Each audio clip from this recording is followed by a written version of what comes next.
right, so we're going to go some Cobra Kai. So what made you want to come on board initially? They asked us. Yes. They asked us, and we said, "Okay, that sounds great. I'd love to get hired." We just wanted a job.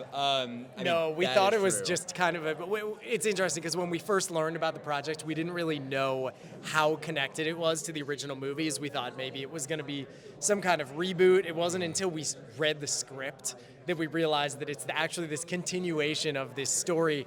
And I think we just immediately responded to kind of the emotional arc of that, this like following characters like in a later stage of their life, but also just the 80s aesthetic got us pretty jacked. Yeah. And it was kind of the awakening of what we call like our brands now, which is this kind of like higher concept idea that we normally just go really hard with, and it takes on a life of its own. And the show kind of felt like it had that energy even from episode 1, that it was going to be like a larger than life project. So, I mean, we were thrilled. It was our break, like it was a big deal for us. And that was 8 years ago we got hired on that. Now, how much of it, since it's you have the Karate Kid, a film that everybody loves and is very iconic, how much of it is like you want to pay homage to the original?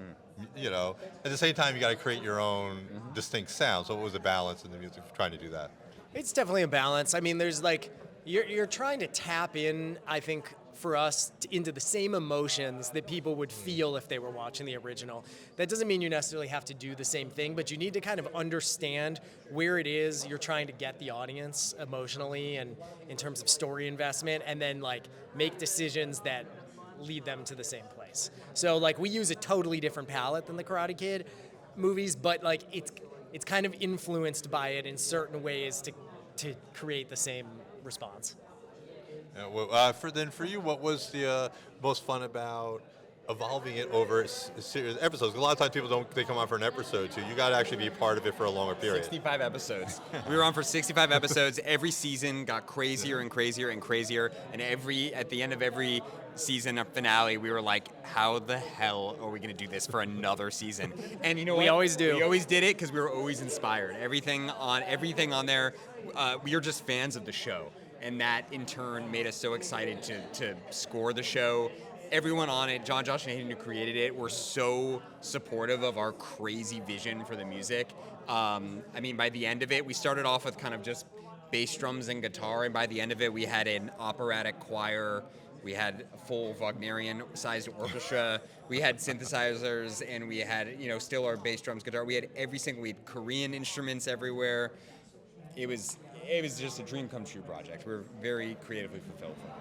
And last question, is there any particular moment or sequence or scene you're like, this was really hard, but so rewarding when we pulled it off? Can we spoil? Yeah, if we you can do a past one if you want, or it's up to you if you don't want to spoil something. It's up to you. I mean, we can spoil. There's episode 10 of the 6th season, so 10 out of 15, is there's about 20 straight minutes of fighting that happen between every single dojo that you get introduced to at the Sekai Takai, which is this global karate tournament. And so we just brought in kind of thematically all the different music from all the different characters in dojos and like have them go at it for 15 straight minutes. Oh my God. Yeah, it was a lot of work. It was a lot of fighting, a lot of karate fighting on that show. It's actually pretty wild.